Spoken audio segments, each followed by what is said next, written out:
Good afternoon, everybody. Welcome to the second webinar series being organized under Chartered Institute of Logistics and Transport, Hyderabad chapter. For Hyderabad chapter, which was just recently formed, it's a momentous occasion because in Telugu there is what is called, we have a saying you should not have what is called Dvitiya Vignam. That means most things will start in a very high note and it will not continue after that. So if you do your second seminar very well, then that means it has gained its own momentum, and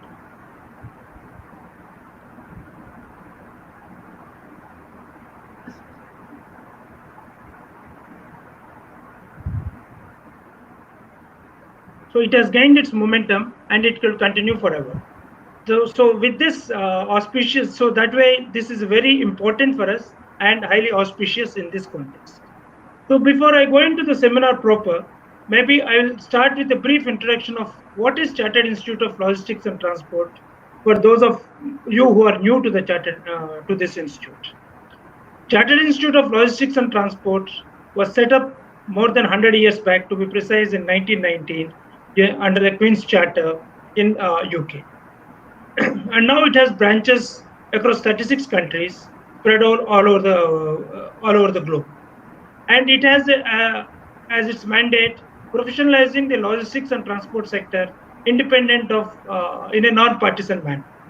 So its Hyderabad, its chapter in India is operational from Delhi with a lot of representation from all the sectors, though albeit it could be a little more from railways.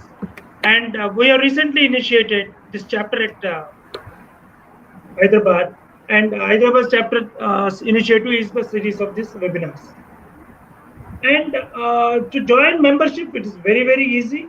You can either, if you are students, you can either join as student members at a very concessional fee of 2,000 rupees per annum, or if you want to join forever, you can join a life membership, which is 18,240 forever. That means once you pay 18,000, you will get a continuous series of Gyan, and it will be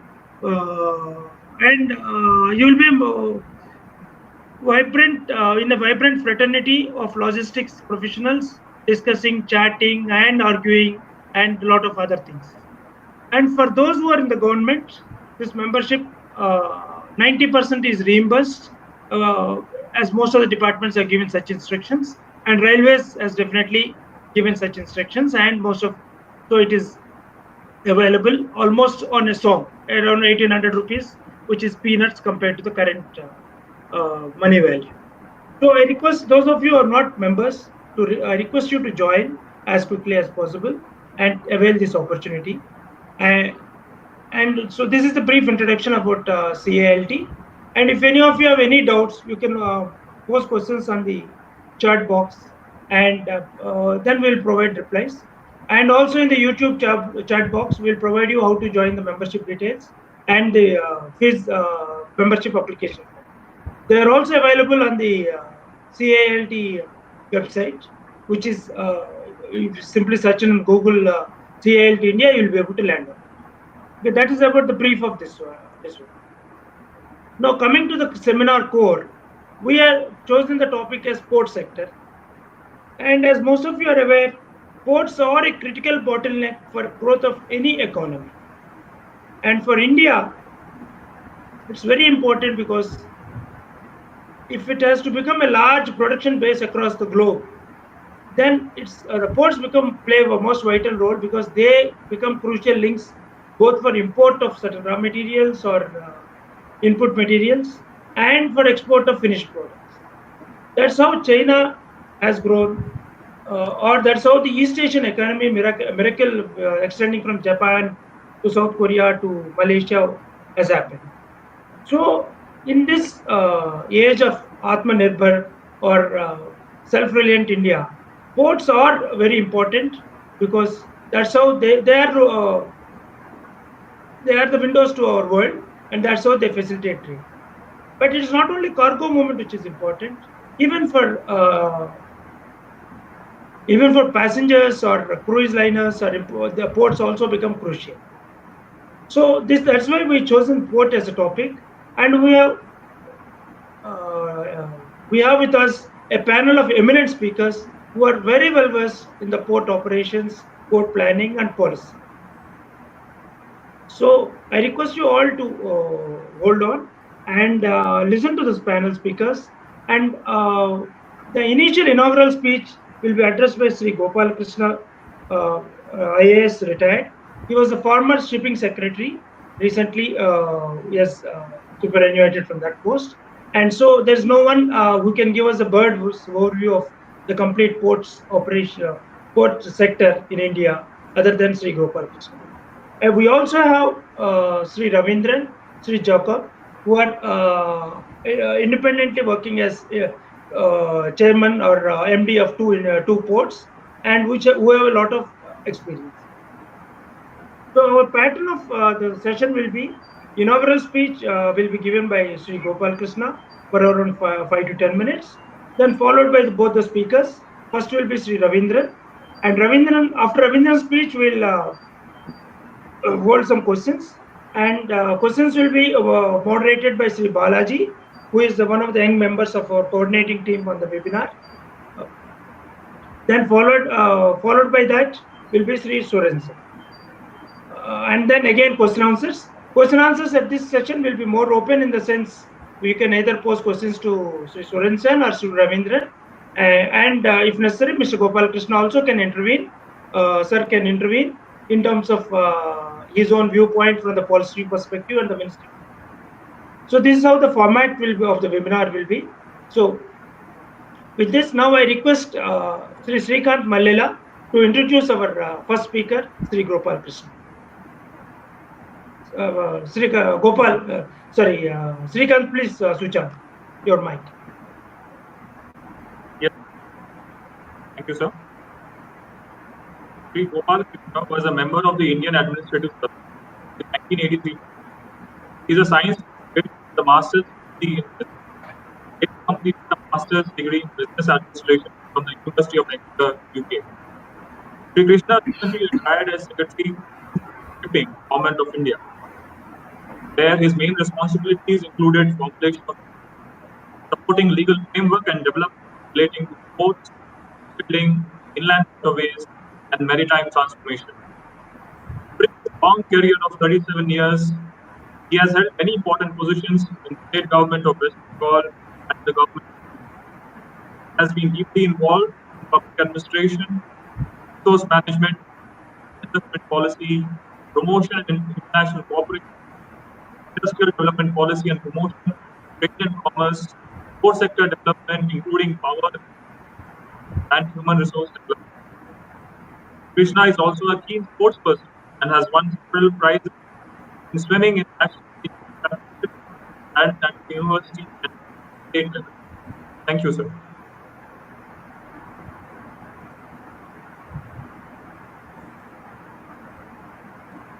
So you can now start. I request Gopal Krishna.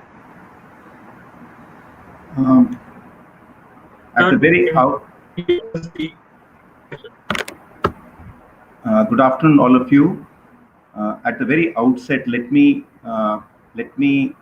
sincerely thank Mr. Sanjeev Garg, who's the Vice Chairman of CILT India, and also Mr. Ravi Babu, who's heading the CILT Hyderabad chapter, for inviting me, for giving me this opportunity to interact with all of you in this seminar on port sector.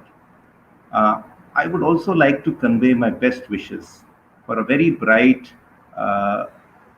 future for the Hyderabad chapter, because Andhra Pradesh is a very important maritime state and it has got very good ports and has got very good future for development of ports on the east coast of India.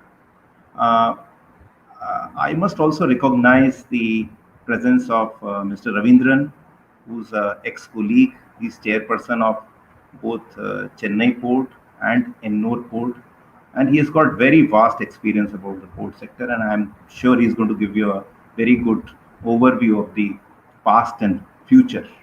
I also recognize the presence of Mr. Jack Sorensen from the APM terminals.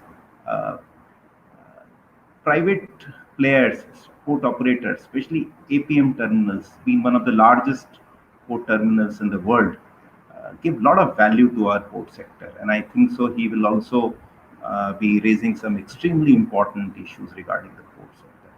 As far as I am concerned, I'll raise 4 or 5 very large, big picture issues, as Ravi Babu mentioned.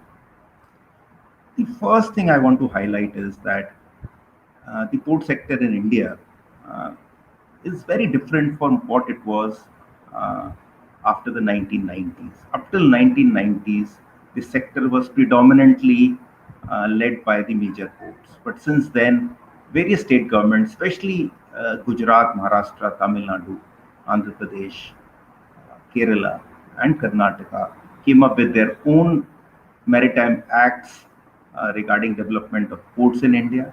And these two different systems are presently working. There is a extremely important need to regulate this sector now. We have continued with the system for some time, and I think so. It is practically unregulated or unregulated in a very, very differential way. We have to now bring in a combined regulation from both the state sector ports and the government of India ports. And therefore, the Indian Ports Act, which is of a very vintage, 1906, 7, 8, something of that period, it needs to have a relook. Uh, I know in the Ministry of Shipping, there is some work already going on. There is a work in progress. That act needs to have a regulator for ports.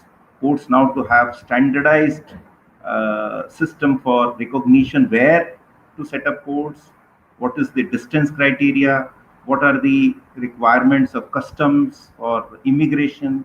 That has to be looked by this regulator. Even though there is a need for deregulation in the tariff regime. So while there has to be a deregulation in the tariff regime, the regulation of the operational part is to be brought in. Second is that our major ports, which presently account for about 50% of the traffic in the port sector, also need to be modernized. Modernized because the Major Ports Act is also uh, taking back us to 60s.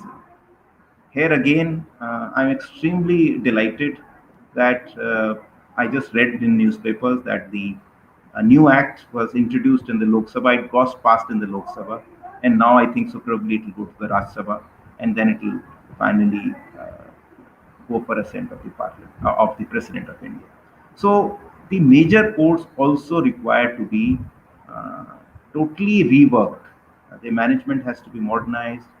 The tariff has to be deregulated. There has to be a mechanism to see the conflict situations between the private operators and the uh, major ports, which are government entities.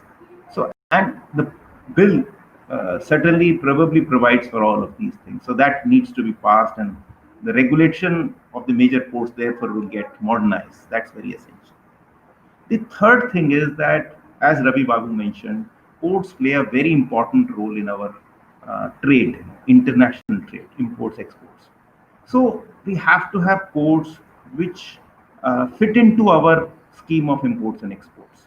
We have to identify what are the kind of things we import, what are the infrastructure available from the importing ports. That's very important. So if there is a port, we are importing coal from Australia. That port has got a depth or draft of say 20 meters.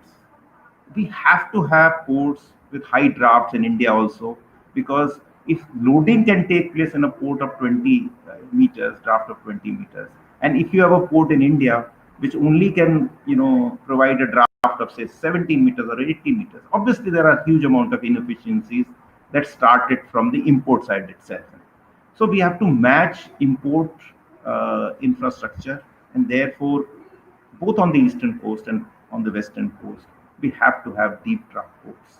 Again, uh, efforts have been made to create such deep draft ports, both for bulk cargo, for container cargo. There is a plan to build a new port on the western coast.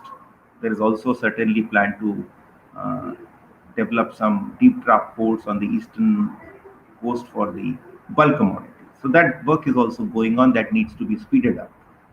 The fourth thing is connectivity to the port is very important, because once the goods cargo come to the port, they need to be quickly accessed at the hinterland. And here the building of the DFC, which will link the northern parts of the country to JNPT and to the Gujarat ports, again is very critical, very important. Once that happens, then the import export will certainly get extremely, it will ease out the export import. It will bring in a lot of operational efficiencies, because that is still one huge bottleneck. Similarly, say for Vishakhapatnam port, the railway line which comes from the mineral belt of Orissa and Chhattisgarh needs to be speeded up. Lastly, I would like to highlight the whole issue of, bringing in efficiencies through paperless transactions in the port. The Indian Ports Association already has a portal. It has got a PCX1X, which has been developed. Recently, there has also been an effort to further improve it, to also bring in the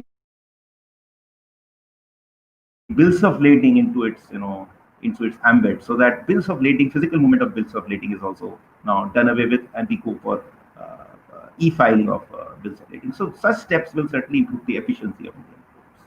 And lastly, I think so the major ports need to have more private participation in their ports. The various berths need to be offered for private participation. A right architecture has to be built in, so that good players come in. There is certainty, there is good legal backup. So more competition brings in more efficiencies into the whole system.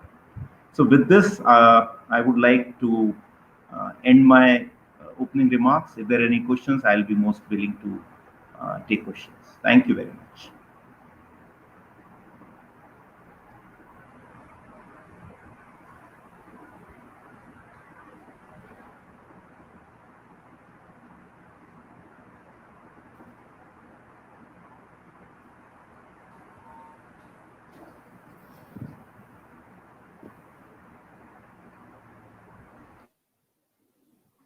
Thank you, Gopal Krishnan sir. It's a very, very enlightening, brief overview of the port sector. And for this session, I think there are no questions which are currently posed. And as the questions come, we will handle them as and when we proceed. Okay. Thank you once more. Now, I take this opportunity to request Sri Ravindran, Chairman, Chennai Port Trust and Ennore Port Corporation Limited, to address. Before that, Sri Balaji Kiran will introduce the speaker and invite Sri Ravindran to take over. Thank you. Good afternoon, sirs. Today we are pleased to welcome Sri P. Ravindran, Chairman, Chennai Port Trust. Sir is a celebrated IRTS officer with vast experience in both railway operations and maritime logistics. Sir is a mechanical engineer from College of Engineering, Guindy.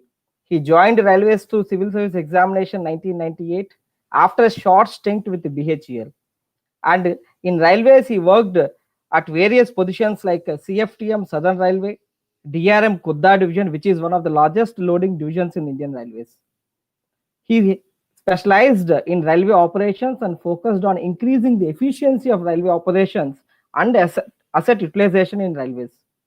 And his work with the Container Corporation as GGM has expanded his horizons of freight operations. Sir has worked as Chairman, Chennai Port Trust, Chairman, Cochin Port Trust, and also the Ennore Port, known as Kamarajar Port. And Sir is also an officiating Vice Chairman of Indian Ports Association. Sir has international maritime logistic experience in Germany, China, and Kingdom of Thailand, and this led to the emergence of holistic ideas on port sector. So I take this great opportunity to humbly welcome Sri Ravindran sir to this webinar on port sector organized by CILT Hyderabad.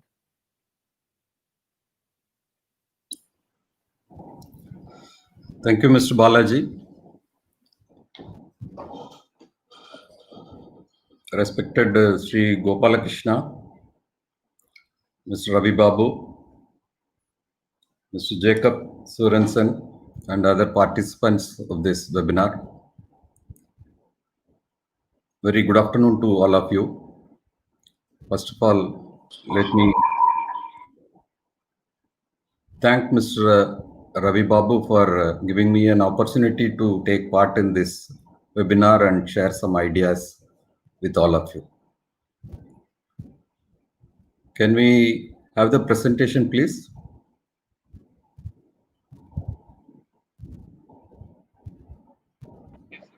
Where Jacob says.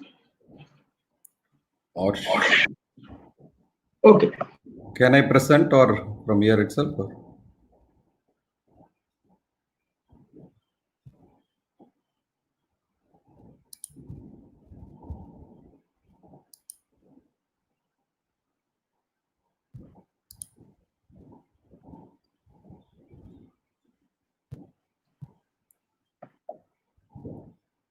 Can we have the presentation? Yes, sir. Are you able to see the screen? I am not able to see the presentation. Not yet, Srikant. Yes, sir. I think it is about to come.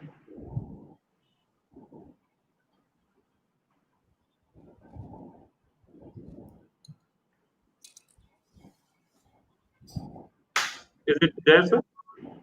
No, not yet.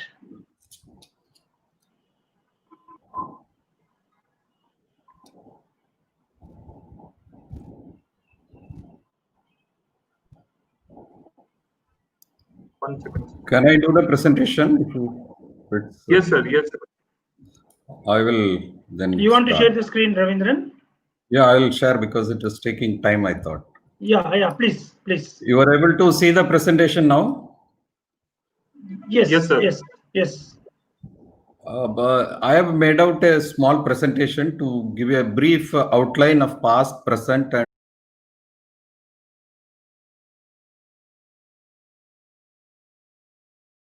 live streaming is on.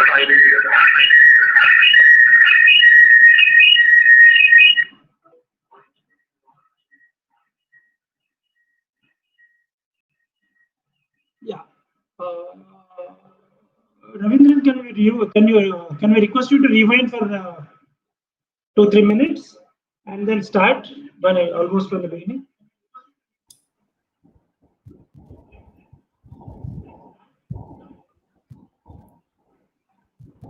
Sir, I will be sharing the screen. Sorry, everybody, for this glitch, but I think we'll proceed ahead smoothly now. Sir, I will be sharing the screen because I think there is a issue with respect to both sharing and live streaming, sir. okay. Can you see the screen, sir? Okay. Yeah, so now who is it is your screen or Ravindran's My screen? screen. My screen, sir. Srikant, this is your screen or Ravindran's screen? Yes, sir. My screen, sir. Ancient ports of India, sir. That is my screen, sir.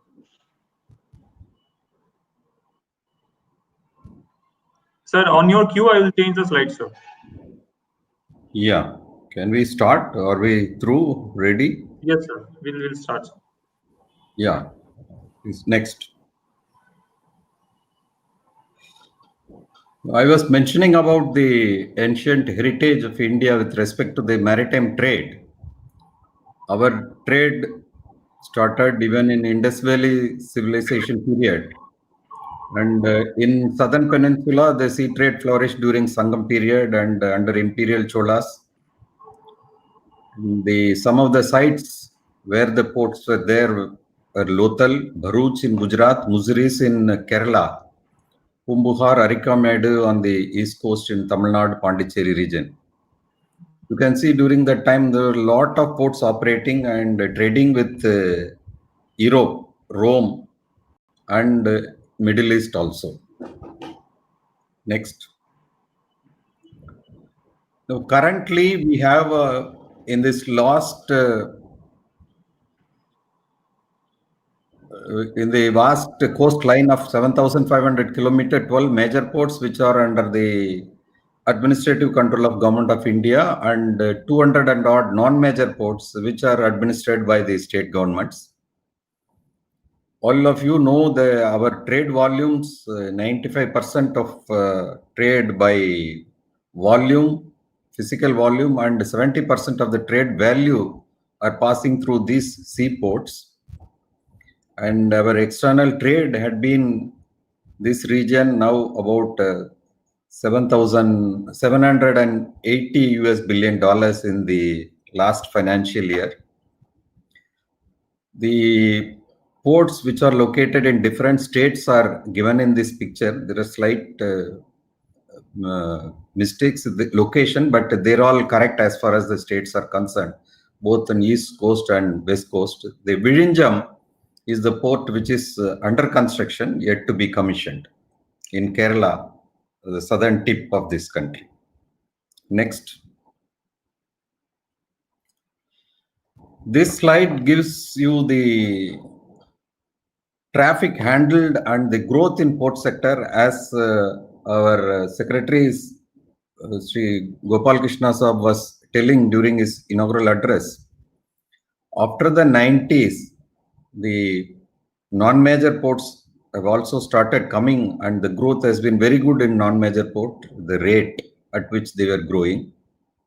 Currently, the contribution is 45% by non-major ports and 55% by major ports. We handled about 1282 million tons in the financial year 19. 5.6% annual growth in the last 10 years. Next. This slide gives the traffic handled by the major ports. As you know, on West Coast, we have 6 major ports. On East Coast, 6 major ports, starting from Calcutta. Calcutta has got 2 docks, Calcutta and Haldia. Then Paradeep. Paradeep is handled 109. And on the East Coast, the Kandla port handled 115. These 2 are the major ports, major contributors to the cargo.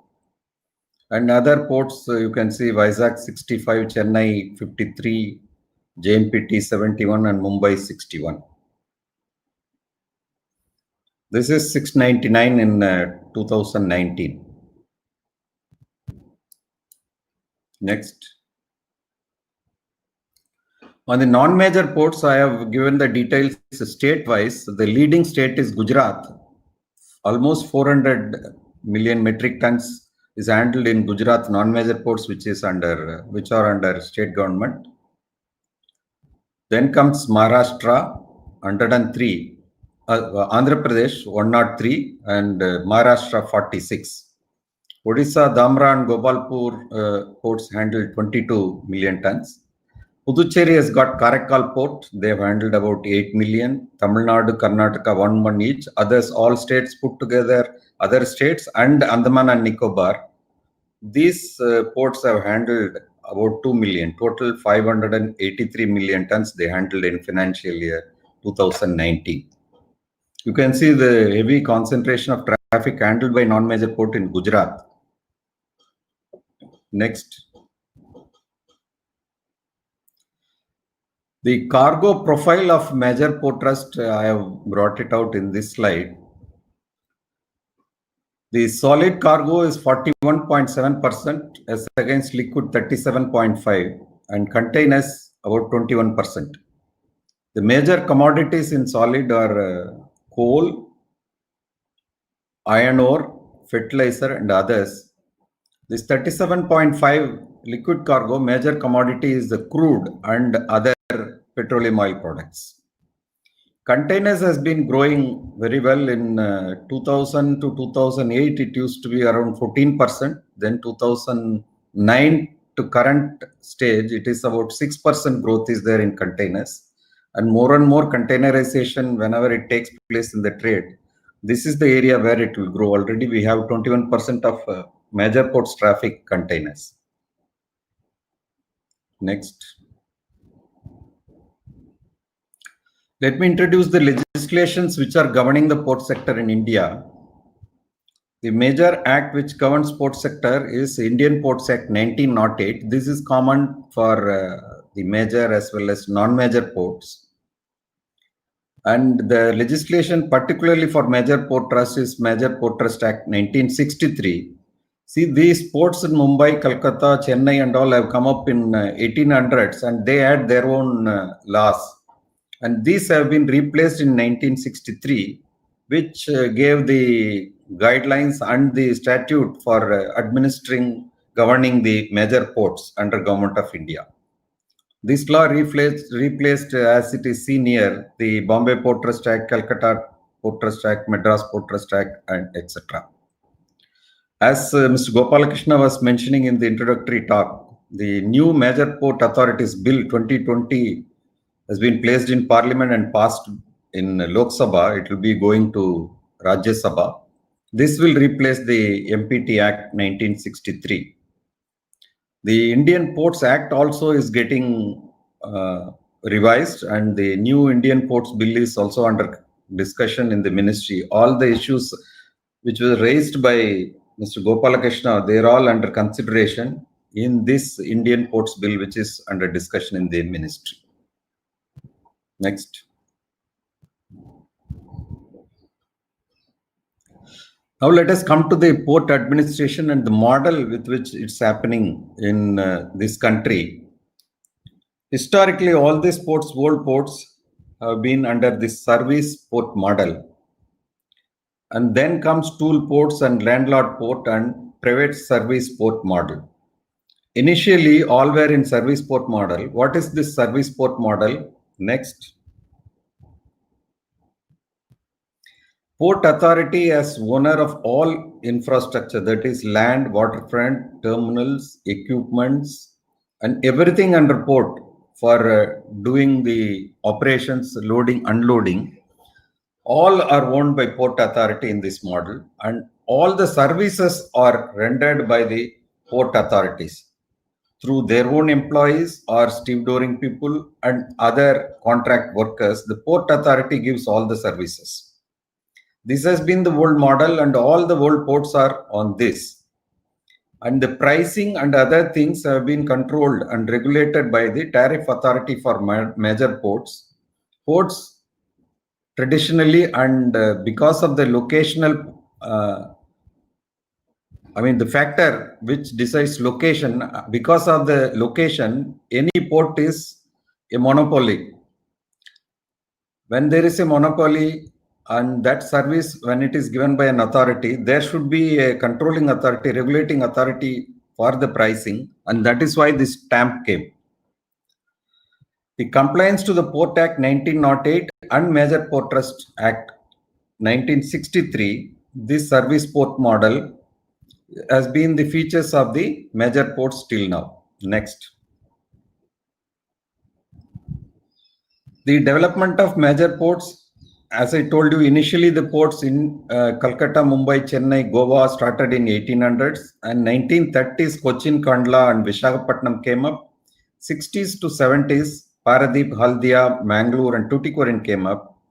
89 in Mumbai, to take care of the increasing traffic and for containers, JNPT was commissioned. And 1990s saw the emergence of a non-major port in India. And first time in the history, Kamarajar Port was incorporated as a public company instead of a trust model in 1999 under Companies Act 1956.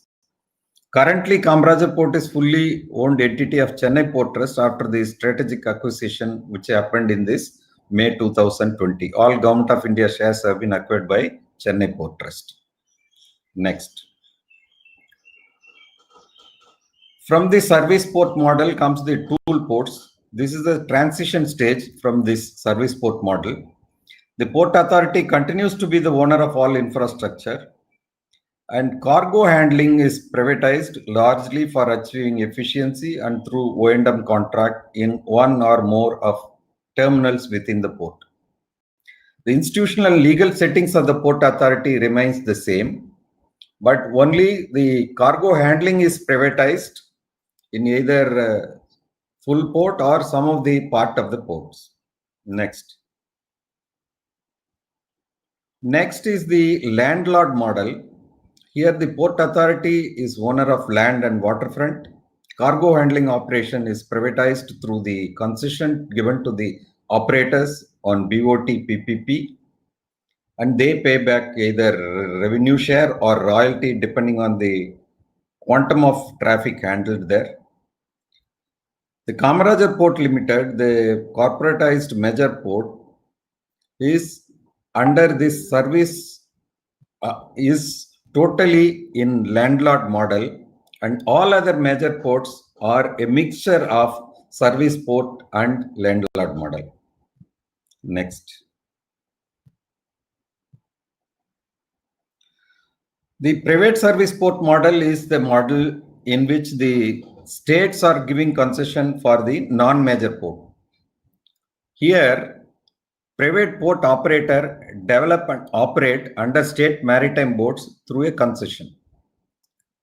A royalty fixed by state maritime boards through their scale of rates.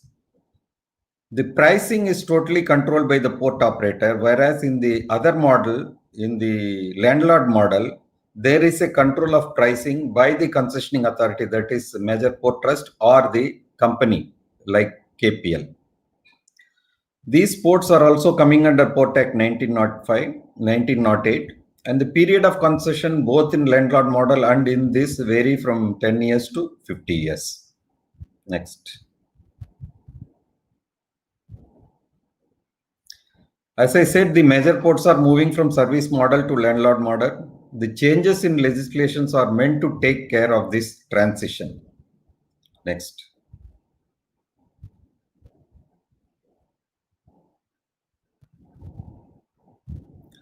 I'll just give certain features of the new Major Port Authorities Bill, which is replacing the Major Port Trust Act 1963.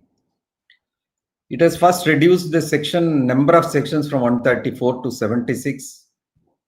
In the current proposal, the number of items which has to go to central government for approval from a port has reduced from 30 to 10. So more autonomy is given to the port trust now.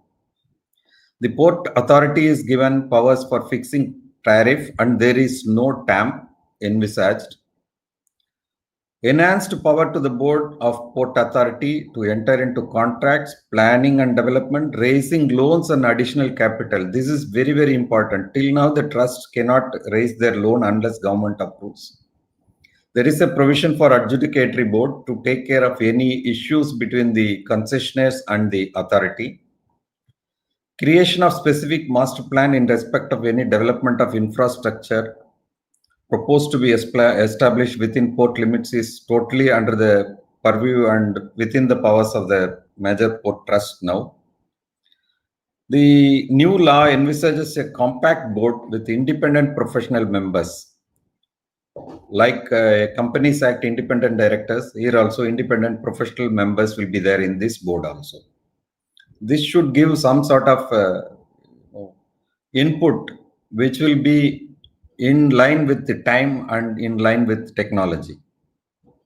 Next.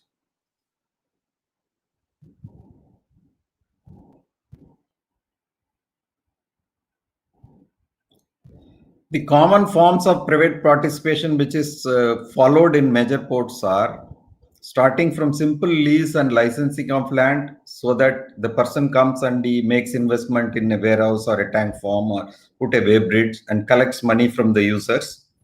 The port ensures that these services are given and lease and license fee they get from these leaseholders. Next is build, operate, transfer. Starting from construction of berth and bringing equipments, operation and giving total service at a particular terminal. This is based on concession typically for 30 years. Some other places we have already berth and we have already equipments.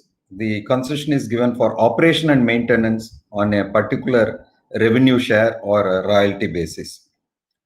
Port privatize berths with equipments only, yacht services or other services as the case may be. So this is giving a lot of flexibility, and different models exist as of now itself in different ports. Next.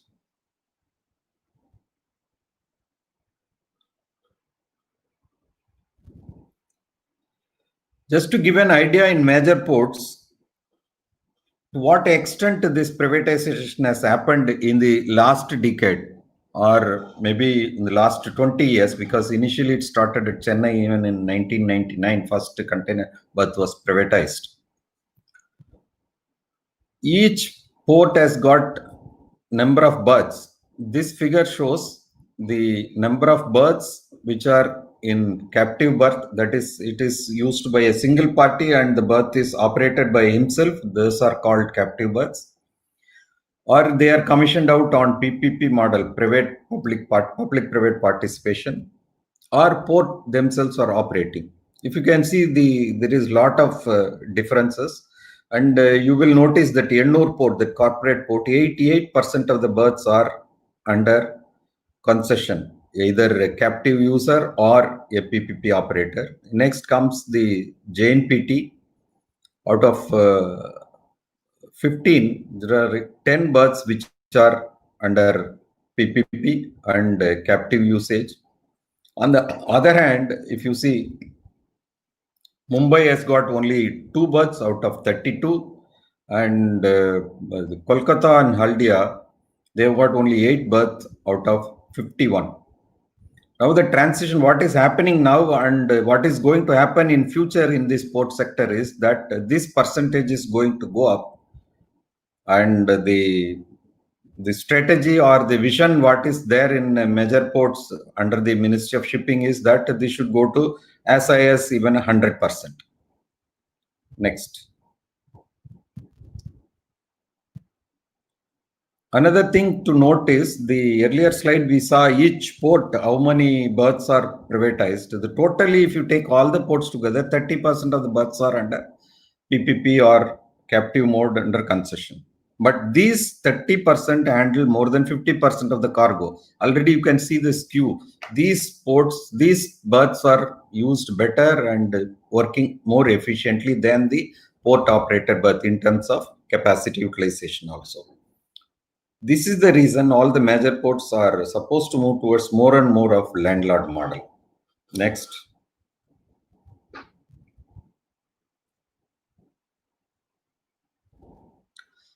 Now, future from this 1280 million tons, what is handled both in non-major and major ports in India, what is going to be the scenario further? This is the study which has been done with in the Ministry of Shipping along with BCG.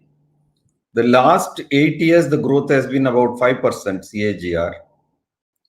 Currently, for the next 10 years, if you take the base scenario of 4.9, the same, this will go to 2180 from 1285. Pessimistic growth of 3.1 growth in POL, slightly better in coal, but containers is expected to go from 230 currently to 620. This is going to be one area where it is going to increase in the next 10 years. Next.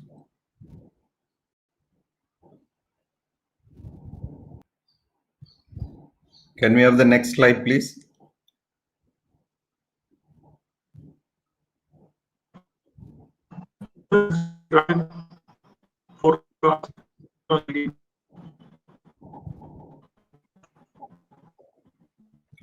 Can we have the next slide? We can rush through so that. Srikanth, Yes, sir. next slide. As against this, Can you see the slides, sir? Handling capacity. Yeah, as against the projection what we have seen, currentli the capacity of major ports is determined to be 1540. As such, there is no problem with respect to capacity, but all other issues are there, as Mr. Gopalakrishna ji said, that we have too many berths with less draft, which may not be possible to be utilized. Out of this 1540, how much we can use is a question. So there should be investment to get facilities ready for handling bigger and bigger vessels, deep draft vessels for both bulk as well as containers. Next.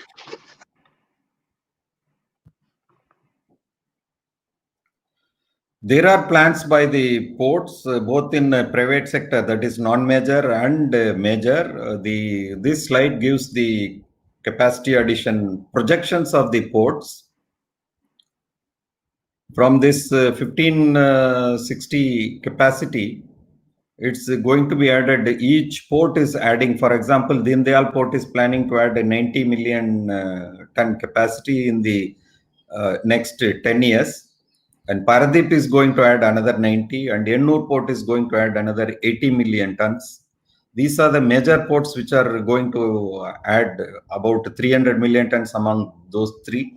Tuticorin will add 40 million tons, and JNPT will add 40 million tons. Similarly, the capacities are going to increase in private sector also. Azira, Vadavan, Jaigarh, Krishnapatnam, Kattupalli, and Dhamra all have capacities to increase more than 100 to 150 million tons in the next 10 years. Next.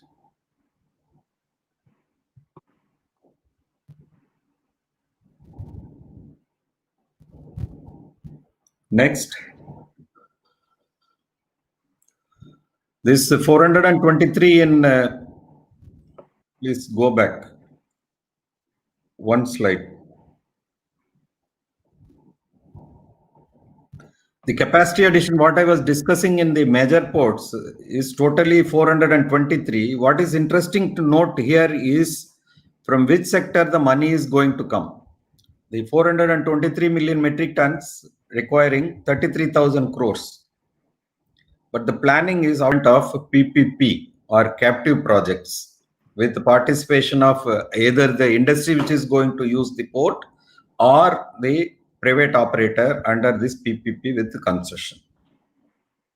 Next.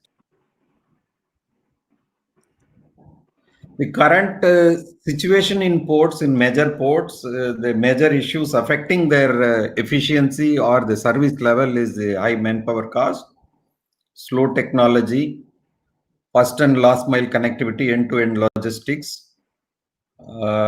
Yeah, next, I think these are the identified issues. I will just glance through the slides. Maybe 5, 6 are there. Next.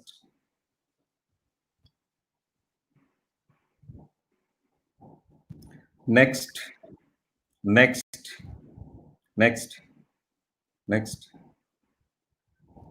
Please keep on clicking. There have been 12 focus points identified to tackle all the problems identified in the earlier slides. I'll just skip this. And I'll just tell you what is happening in the major port sector from the ministry side.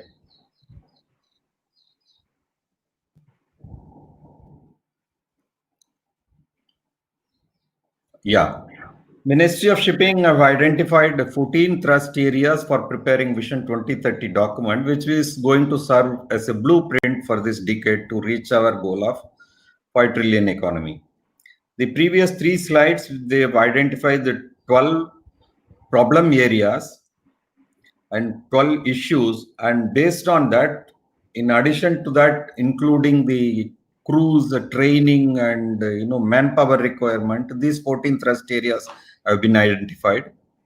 This process of preparing this vision document has already started with a series of brainstorming sessions. The minister himself. Next.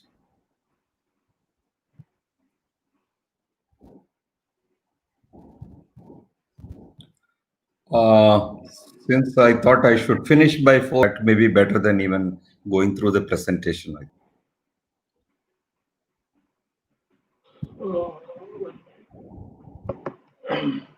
As usual, it is a wonderful exposition on the topic. In fact, last evening we were discussing with Ravindran, and Ravindran said he's not prepared at all. Then I understood that he will do a good job or excellent job, and that's what he has delivered. and it's a very concise summary of various complicated and complex issues related to the ports. Thank you once again. Now, Balaji will syndicate the questions as and when they are posed. So I request all those who are on the YouTube to write your questions and then post it to the in the chat box. And Balaji will be syndicating the questions. Balaji, you can take over. Please switch on your video and speaker. Unmute. For now, we have one question, sir. So this question is from Sri Anuj Tiwari. So I've copied the question here, sir. It's about he said, do you feel that there is a lack of professionals in port sector? Do you think the new working professionals have any future in the port sector in India? I thought Mr. Gopalakrishna can react to this. Sir is there. Sir appears to have got logged out. No, sir is not there. See, my reaction with this Sir is there. Sir has come back. Nice. Yeah. Thank you. Let me repeat it, and if Balaji said that are the major ports not professional? Is this the question, Balaji? Sorry, yes, sir. That's how it is being asked, sir. See, as Ravindran, Sir, I will read the question, sir. The thing is, do you feel that there is a lack of professionals in port sector? Do you think that new working professionals have any future in port sector in India? see, I don't think so that our major ports are not professional. Our port officers are, I can say, with some bit of, I'm out of the whole system, but still I can say that our port officials are one of the best. In fact, after retirement, also a lot of private, operators take our persons. So there is no lack of professionalism in the port personnel per se. Maybe there are a lot of systems which need to get changed, and there the fault certainly lies with the management. And over a period of time, there have been a lot of changes, and now some of our ports we can say are extremely professional and one of the best run ports in the country. Ennore port, of which Ravindran is the chairman, can elaborate. The operating ratios, the profitability ratios probably are the best in the industry. They surpass that of the best ports. Those being the port in Gujarat, that is not the Kandla, this Mundra port, or the Krishnapatnam port. All the financial parameters or the ton per person handle, all the parameters, efficiency parameters, probably for a bulk port, Ennore is a bulk port, largely a bulk port, they will match the best private sector ports. So if there is if we properly manage the ports, then our personnel are one of the best, there's no doubt. Ravindran must tell about Ennore port. The Ennore port, as Sir has mentioned, is one of the only 100.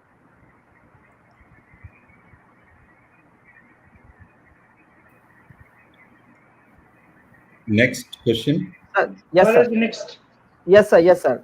Sir, this question is asked by Malela Shrikant, sir. Sir, question is, how is the financial health of private ports vis-a-vis major ports in India?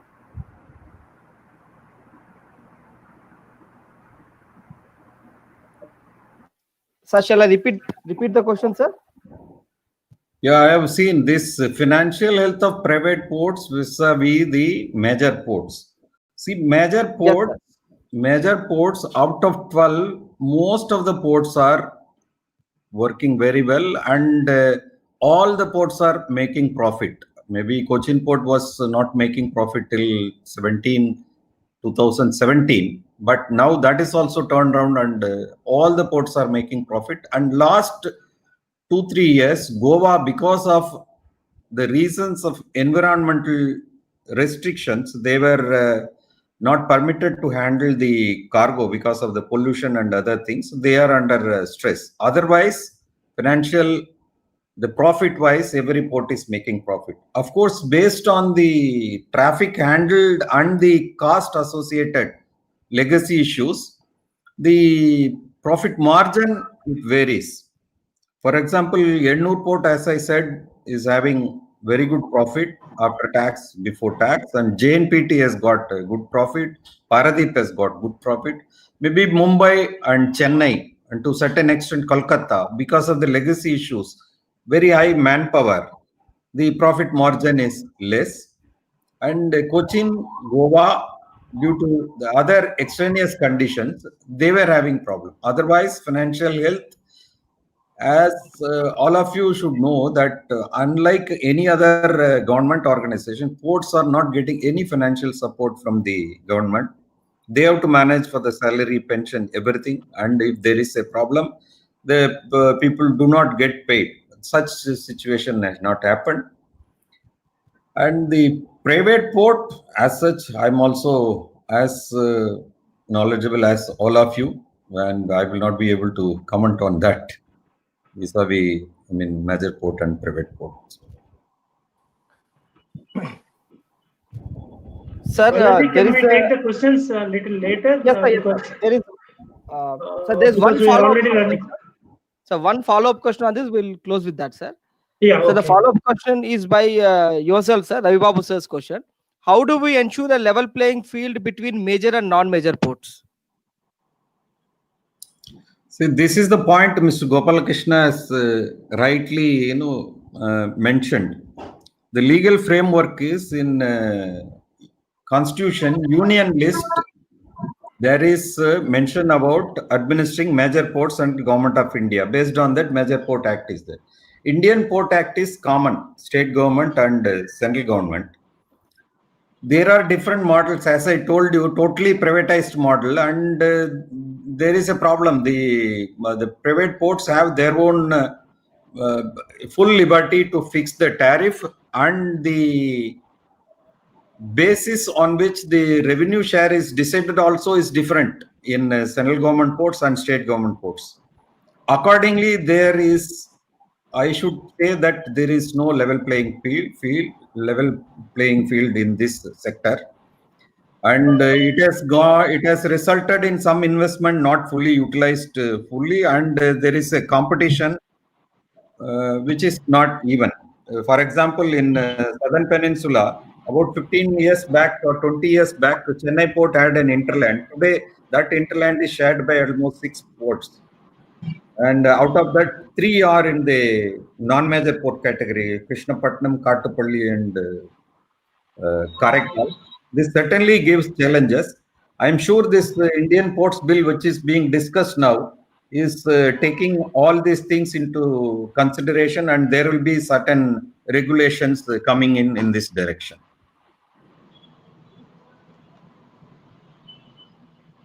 Balaji will stop for now. Yeah.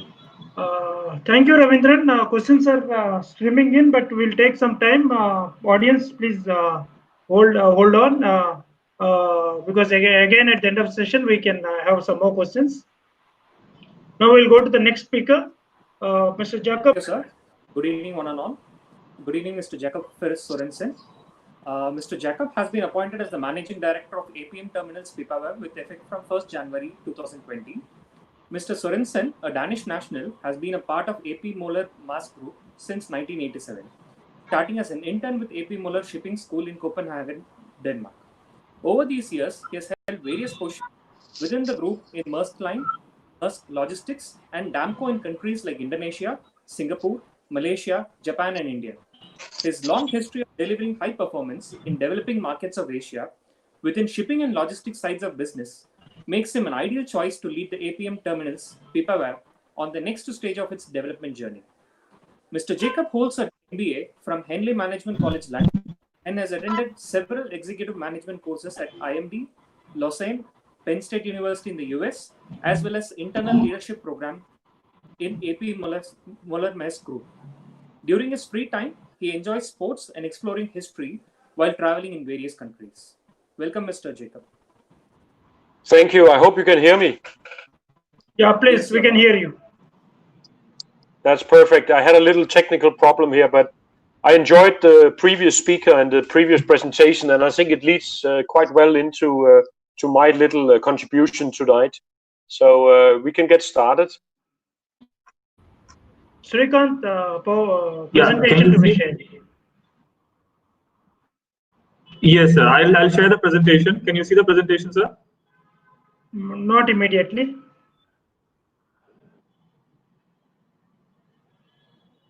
One second, sir.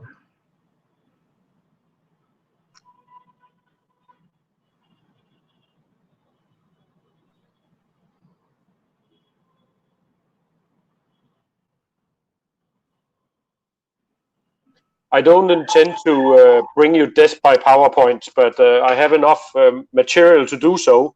But let's see how it goes here. You can continue, Jacob, in the meanwhile about giving your whole introduction about your terminal and everything. And then I think we'll get the presentation. We'll see if we can get this to work. In the meantime, I appreciate the presentation. As it was said, I've spent half of my life in South Asia or Southeast Asia, and also were in India for 4 years back in 1999 until 2003.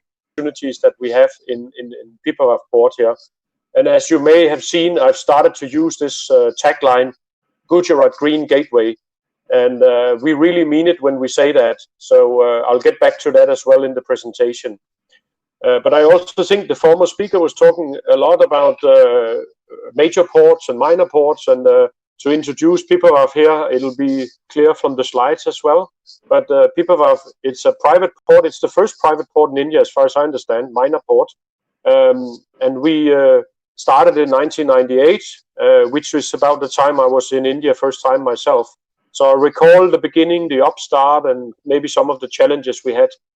And now we are standing with 8 years left of this concession. And one of the things that I'm definitely pushed by management to do is to negotiate with the Gujarat Maritime Board so we can get the concession extended. I can tell you I was here in Pipavav during the lockdown when it started back in March. And I spent both March, April and May making sure that we were fully operational, making sure our people were safe. And we are very lucky that we are well connected to the railway system. So we didn't have any congestions or any sort of lack of drivers, etc., which was seen in many other ports. And then back in May, I went back to our head office in The Hague in the Netherlands with some ideas and proposals. And I'm glad to be back in India now with the board approval to spend 700 crores immediately when we can get the concession extension confirmation from the Gujarat Maritime Board. And some of the things we want to upgrade here is our crane capabilities, where we need to be on par with Mundra and we need to be on par with Navasheva in terms of our cranes reach and lifting capacity. And that's what we have on the land side, this very exciting new connectivity with the dedicated freight corridor, which I think is going to be a game changer in logistics in India. Let me elaborate a little bit on that. I think the DFC, when it goes live in phase 1, the phase 1 is somewhere from Gujarat up to Delhi, and we are lucky to connect to that part of the DFC directly from Pipavav via our private railway link with PRCL.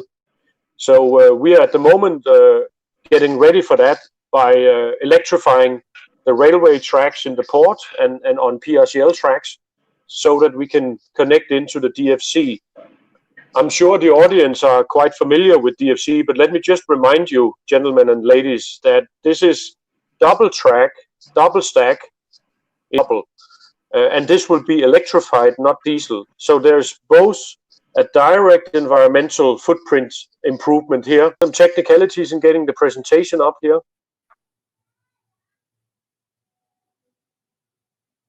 Ravi Babubai, how are things going?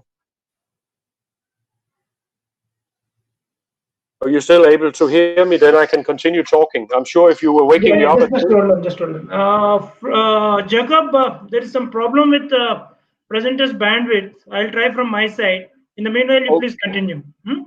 I will continue. I have the presentation here. Let me start by saying that Pipavav Port be the 5th largest maritime nation in the world, despite the fact that our population is only 5.5 million people.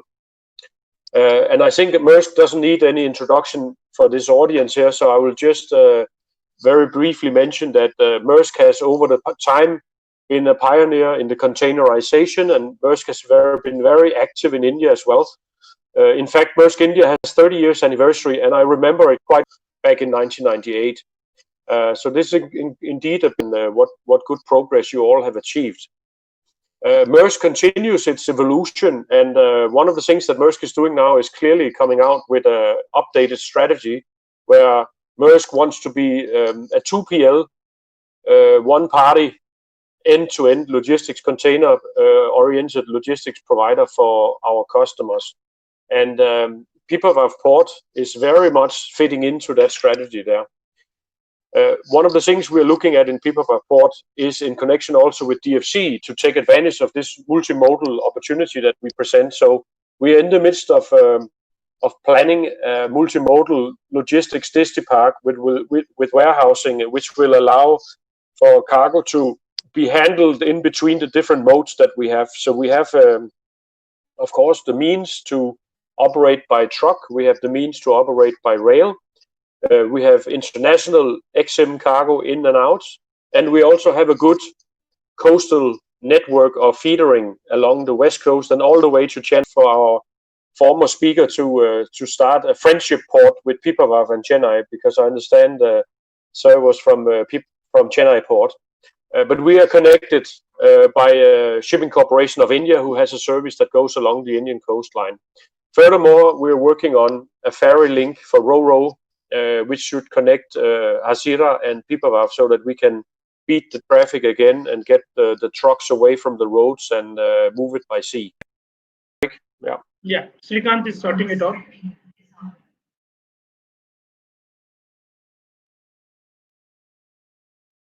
Yeah, please continue. Live streaming has started again. Jacob, please continue. Yeah, I will continue then.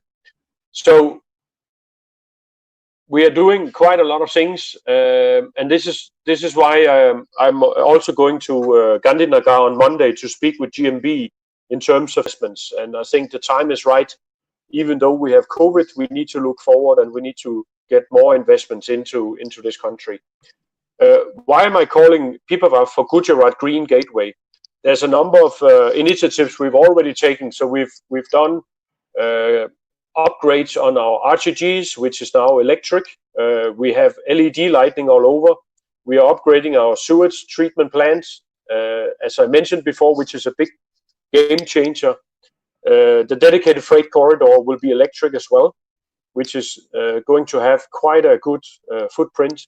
And today we have quite a strong import of fertilizer, which by rail. On top of the warehouse facilities for fertilizer, we are installing a solar panel power production as well. So we are indeed going very green in Pipavav.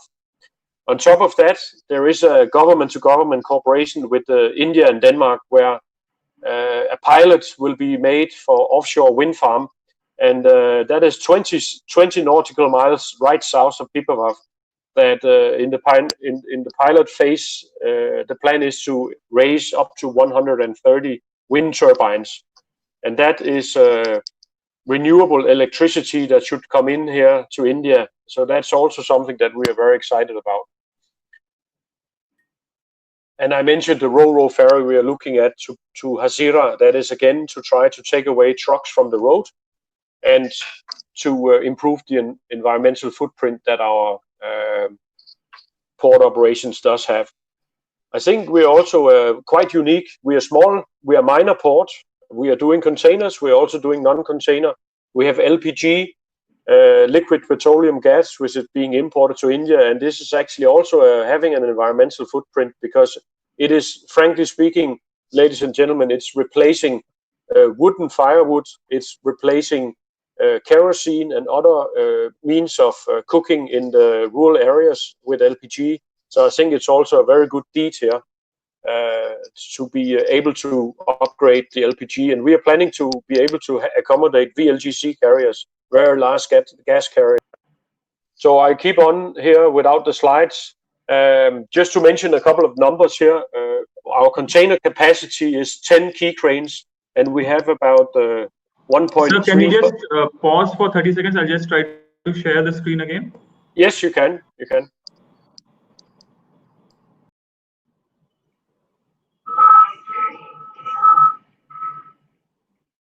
Yeah, we're starting the live streaming.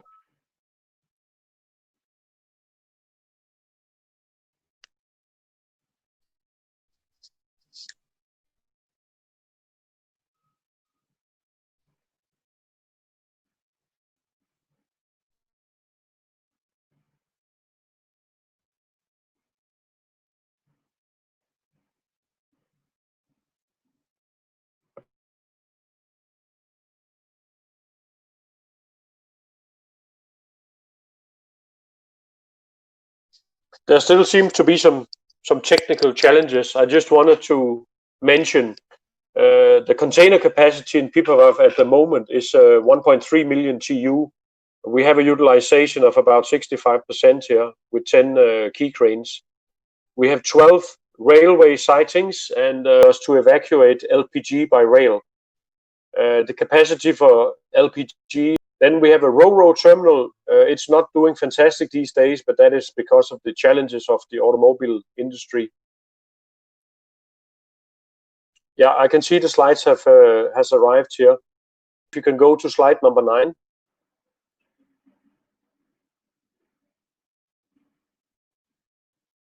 Yeah, that's it. Of Pipavav in the capacity. So containerized is 1.35 million TEU.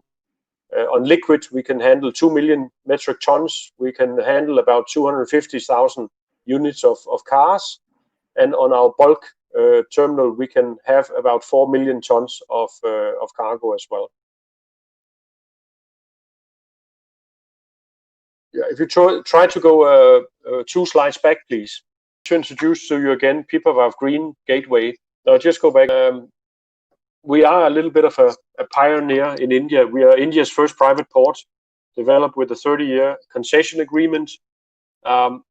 We have the 270-kilometer rail link that will link us directly to the DFC that goes from Gujarat to Delhi, and it's ready right now. In fact, back in May, I had the pleasure of taking the train from Ahmedabad to Delhi, going alongside the passenger tracks. So we have an all-weather deep-sea multi-port. We are a minor port, and we are deciding everything ourselves within our means. We are organizing marine services. We have our own pilot services, and we manage also the port for our neighbor Ultratech and also for the shipyard RNEL. So please take the next slide. Here is a little timeline on Pipavav. As I said, it started in 1998.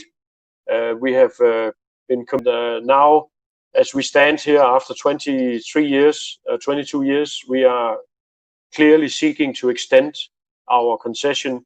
I think I mentioned just before, our promoter has taken up further share in GPPL, a listed company on the Mumbai Stock Exchange, and that is a clear signal that we are long-term committed to India and to Pipavav. And very much importantly, I have been with the board, I have been asking for investment green light, and I've given a green light to spend 700 crores immediately when we get the concession extended, which will go to crane upgrades and it will go to the yard upgrades as well. Next slide, please.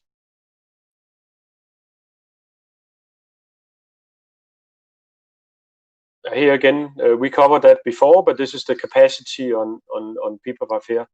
This slide, the next slide, please. This slide tries to illustrate the new Maersk strategy, and that is really to be an end-to-end logistics integrator of supply chain and to make it very simple for our customer to have one partner. And the customer could, I just randomly saying, a big retailer in Europe, or it could be in Asia or in America. And for all their logistics needs, we would like to become the one-stop shop where we have ocean freighting, inland, trucking, rail, barge, and all of that within the Maersk company. Next slide.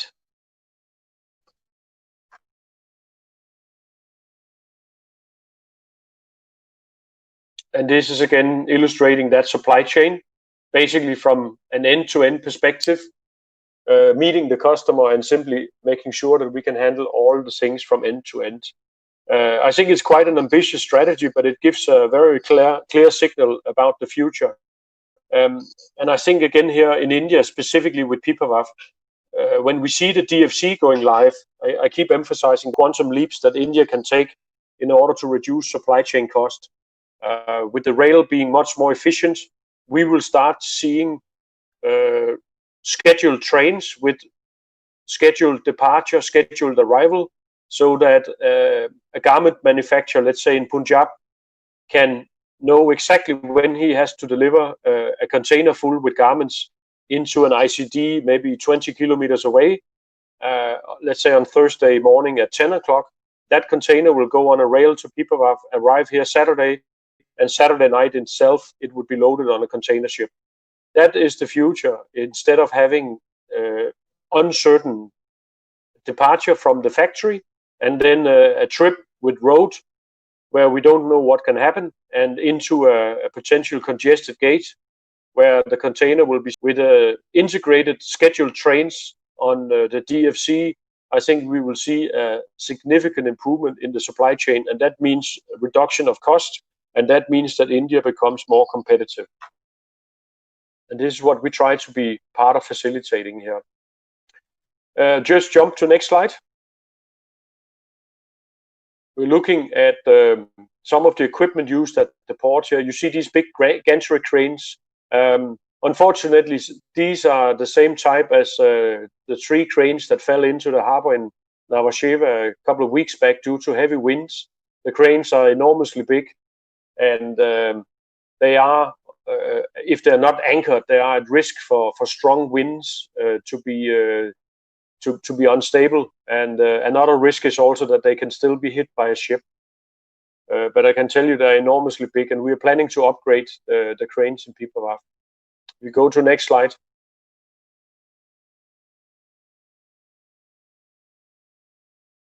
And next slide. I think again here you get a feeling of the magnitude and the size. Next slide. Here you can see the checking when the container goes from the vessel. It goes on a truck, and the booth here with safety, it is recorded what is the container number, and we check that everything is in order, that the container is properly standing there on the chassis. If you go ahead, take next slide. And here you see a top lifter that is able to lift the container to its right position. Next slide. Here you see a gantry crane on land, which is the process where what you're witnessing here is that you can see the loading of a train away up to Delhi from Pipavav. Next. Here you see coal management, so discharge from bulk vessel into a hopper system and transfer to these trucks. Next. The truck is taking the cargo into a warehouse where we have a quite mechanized bagging. Next slide, please. The bags that you saw go straight into rail cars, and the whole train can come into the warehouse facility. And we dispatch at the moment, ladies and gentlemen, we dispatch 2 to 3 whole train racks every 24 hours. Next. Here you see the gantry cranes at various positions. Next slide. Here you see the ro-ro vessel coming in. We use the same berths, as you can see, as the container vessels are coming in, but you can also see that the car carrier is very much a different type of ship. and it's a little bit like a ferry. The cars will be driven on board by drivers, and it's rolling in and parking it safely at the car carrier. Next slide. This slide is again illustrating what I've said, and I will be continuing to say this, that the DFC will be a game changer. I'm looking very much forward for the DFC to go live in the first phase, which will be from Gujarat, between Gujarat and Delhi, around 1,500 kilometers, as you can see here in the Western DFC. I'm not so familiar with the Eastern DFC, which is longer, but which goes also from the northern part to the east coast of India. But we will expect to go live with DFC from Pipavav in the first quarter, January or February in 2021. Next.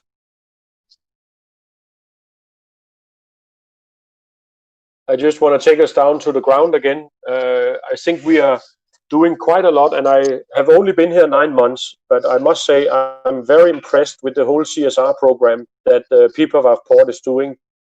We've been focusing a lot, and we are in a very rural area in Saurashtra, as you might know, but we have been focusing a lot on women.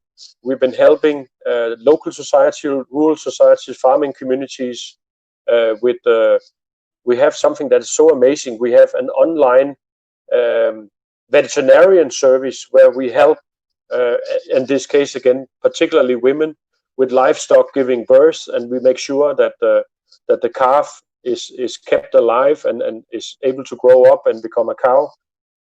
We have done water treatment plants, and what you see, for example, is we have a unique thing. It's a water ATM.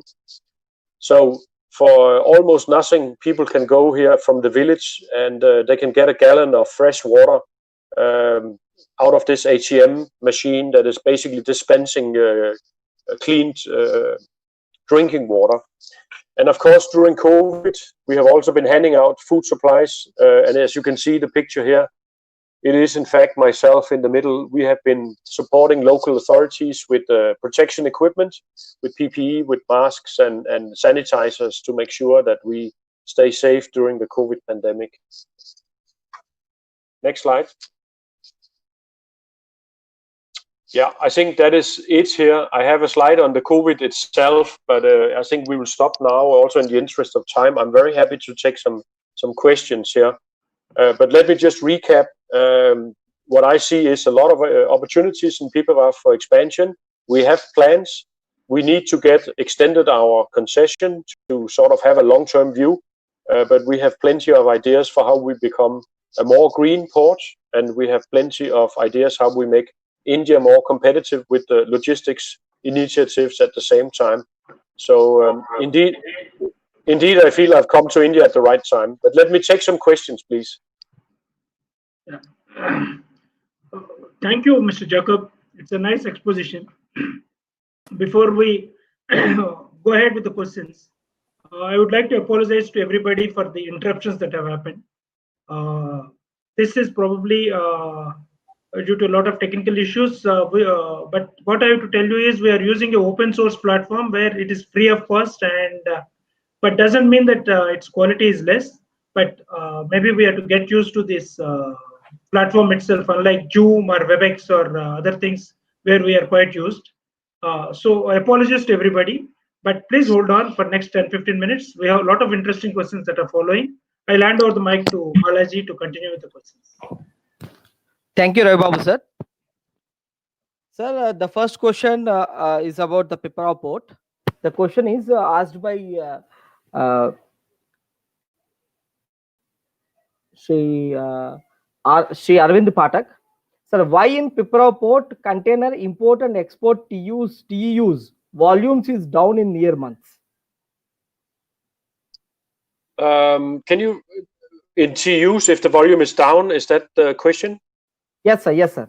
Yeah, I can confirm that since the lockdown in March, we have seen a drop. And if I can give you quantified, about 15% drop year to date compared to our target originally.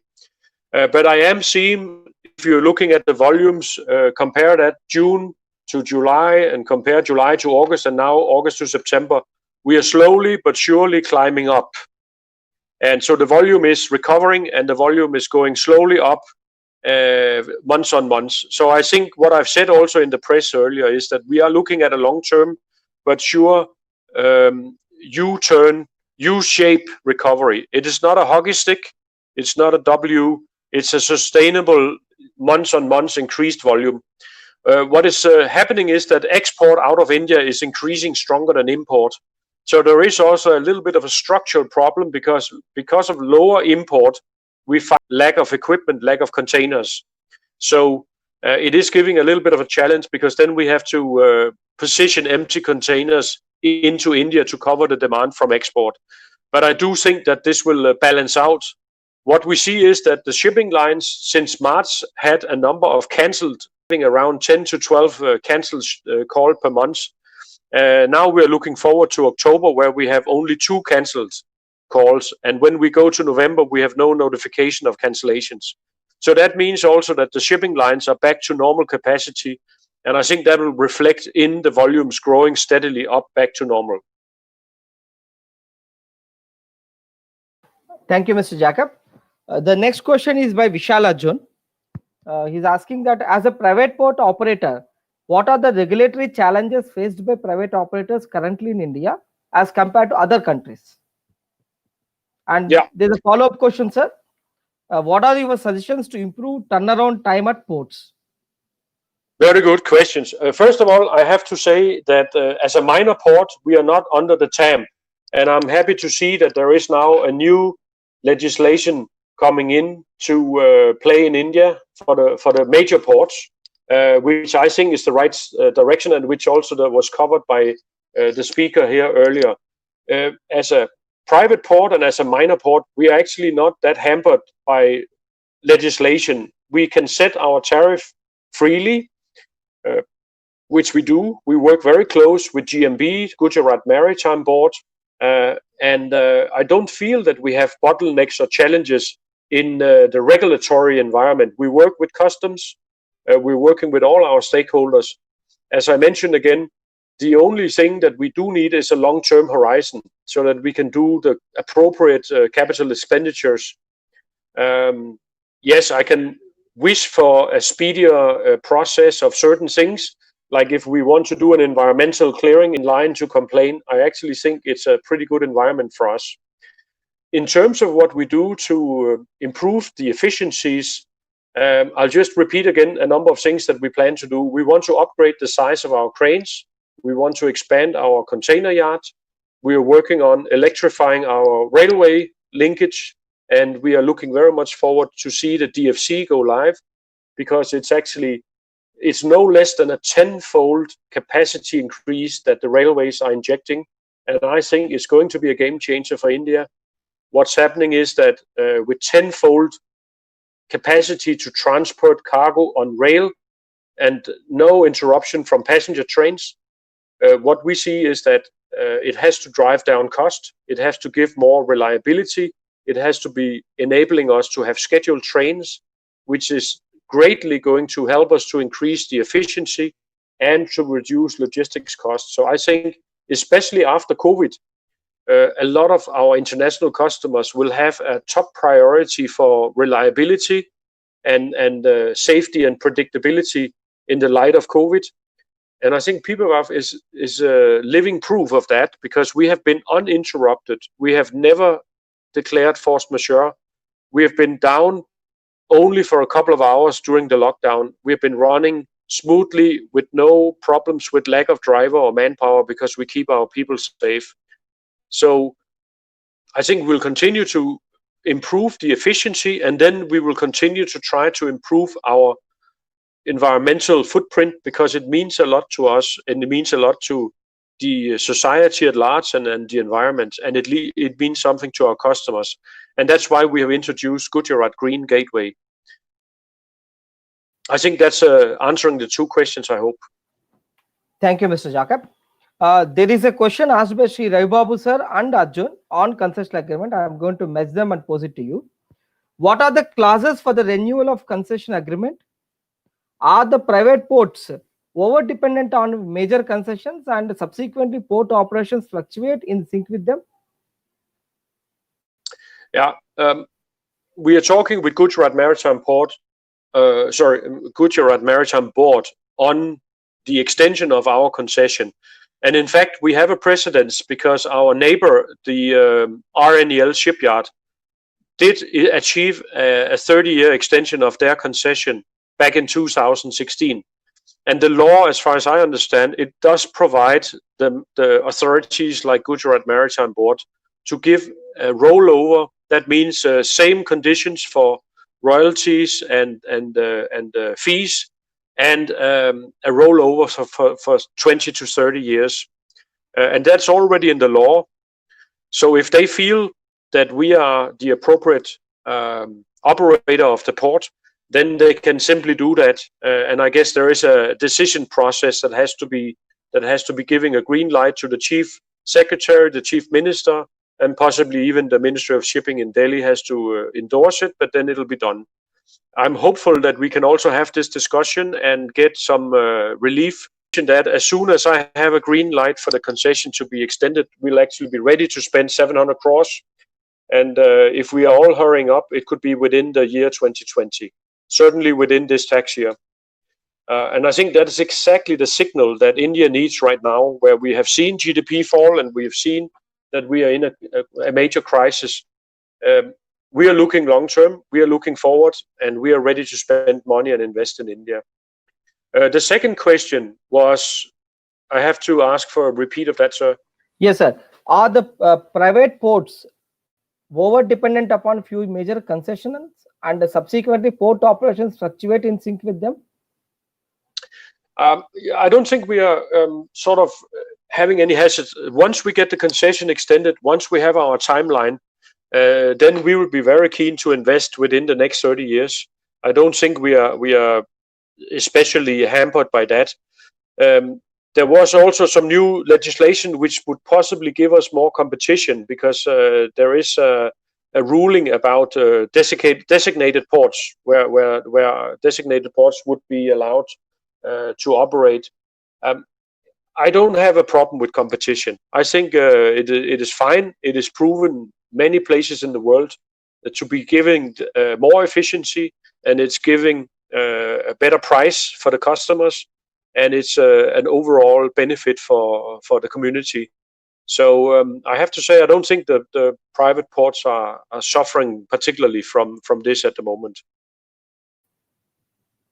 Thank you, sir. But we need certainty. We need the long-term certainty. That is, of course, needed in any cap expenditure. And once we have that, we will do anything we can to improve our ports and to give returns, not only to the shareholders and to the investors, but to all our customers and the people who rely on us. Thank you. Thank you, sir. Sir, there is one more question by Sri Chaitanya, sir, on Pipavav Port.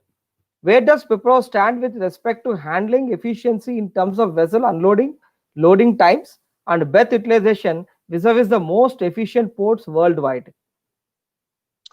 Yeah, I would say on the container berths, we are operating on par with our sister companies within AP Moller Terminals. So we are up and doing somewhere around 100 moves per hour. And this is indeed very good performance. So we are on international standards there. On the bulk terminal, we have a little bit of congestion because we have a lot of seasonality, and right now it's fertilizer season. So we could be more efficient, and we would like to expand the jetty, and that goes for that matter. It also goes on our liquid berths. We are contemplating to build another VLGC liquid berth. But all of these expansions which we require to keep up the standards, again, I'm coming back to, we need to have the question about concession answered so that we can spend capex over a long time period. But when it comes to operation, I think we are pretty much on international standards, and we are doing better than some of our neighboring ports.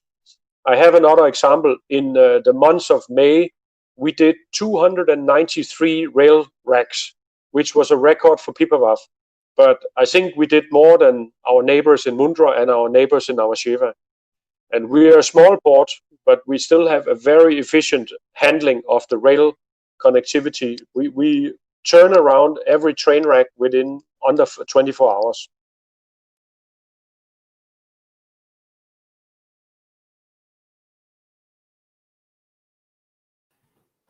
Thank you, sir.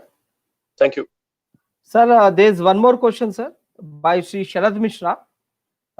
This is like, what is the prospect of development of one or more large hub ports for containers in India? And is there a good justification? Sorry, sir. Is there a good justification for it in the long run?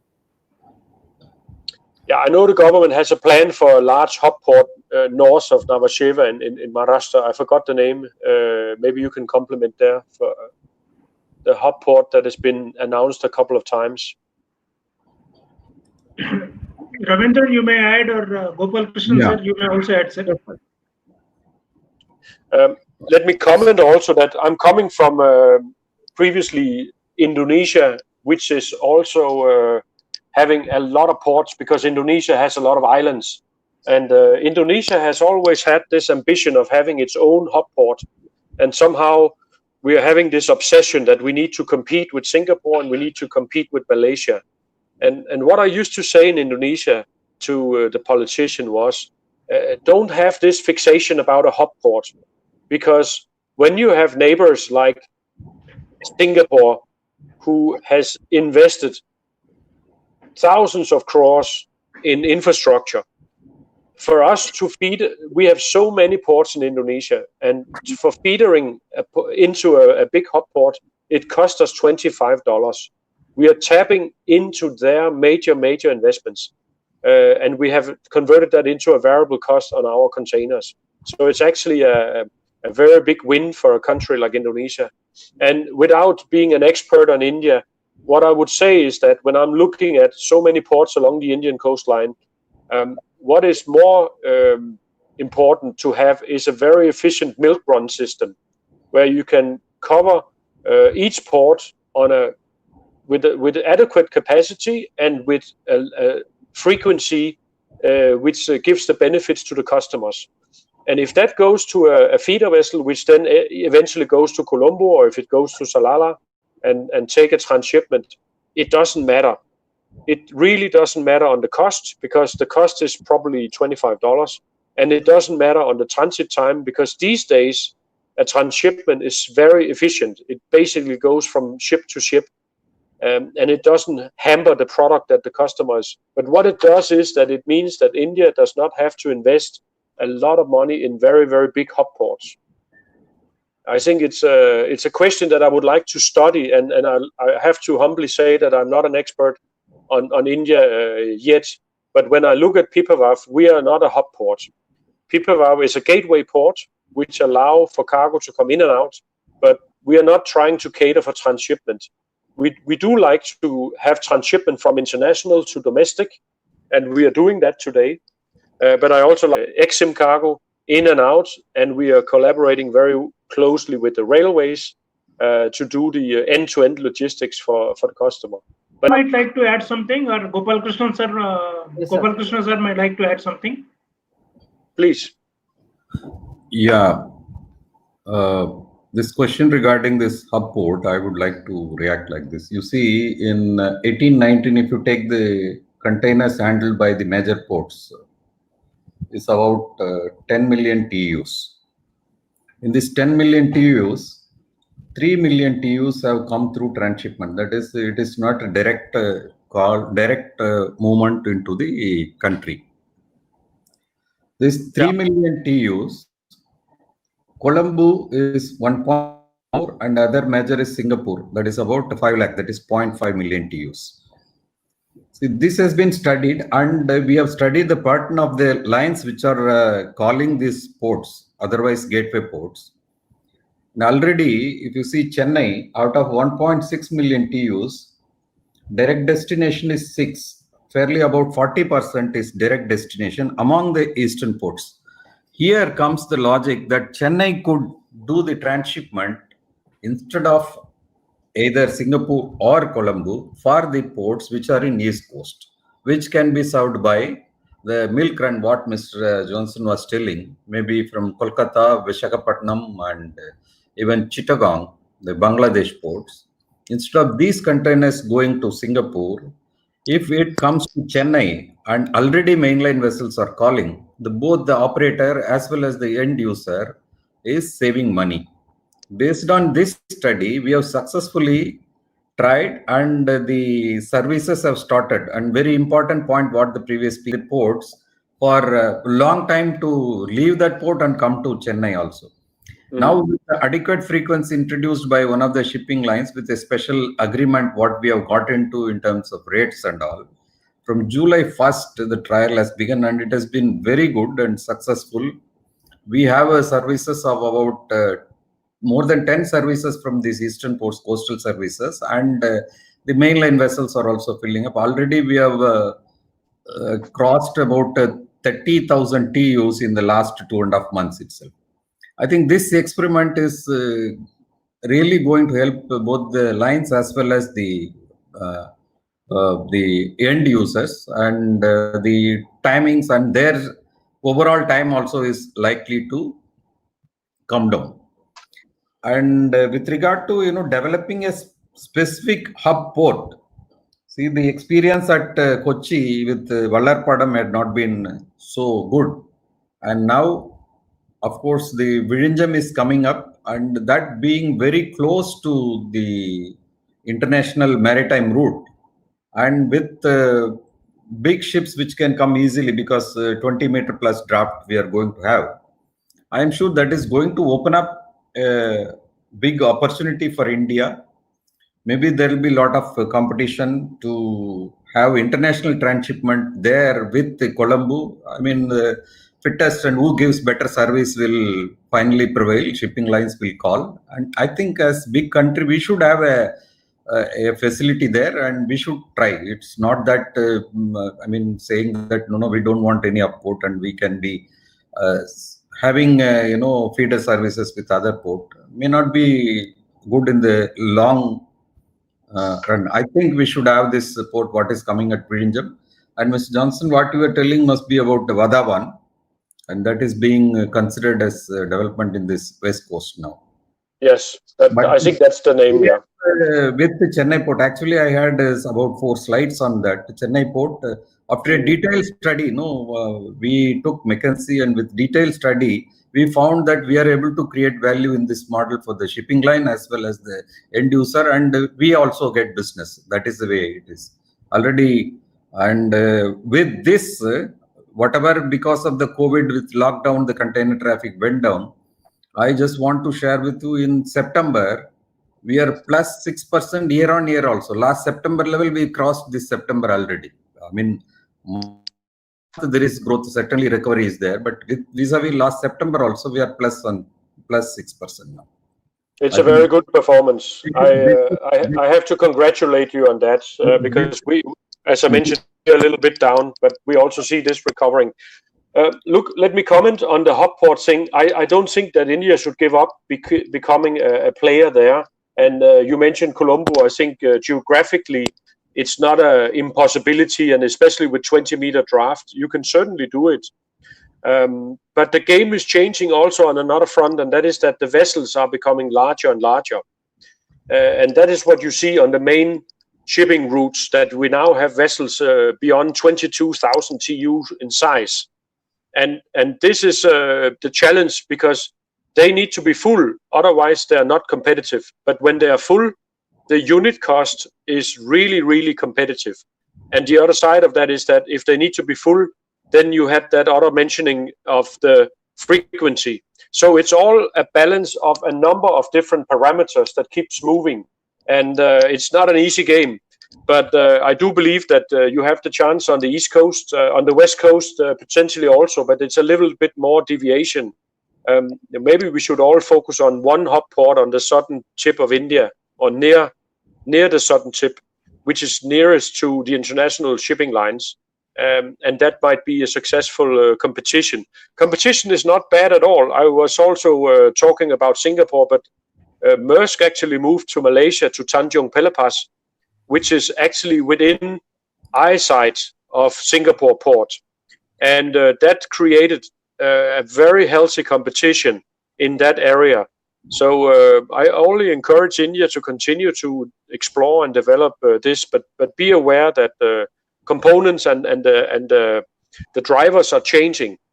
And with these very, very big ships, the shipping lines are finding a lot of cost savings, and they will continue to have very big ships that they will try to fill up in the hub ports. Mr. Jacob, what is the draft for a typical 22,000 TEU vessel? When it's entirely full, I believe it's around 18 meter. Okay.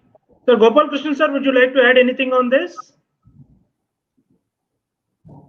I think it's a very interesting debate, and I would like to participate, and let me start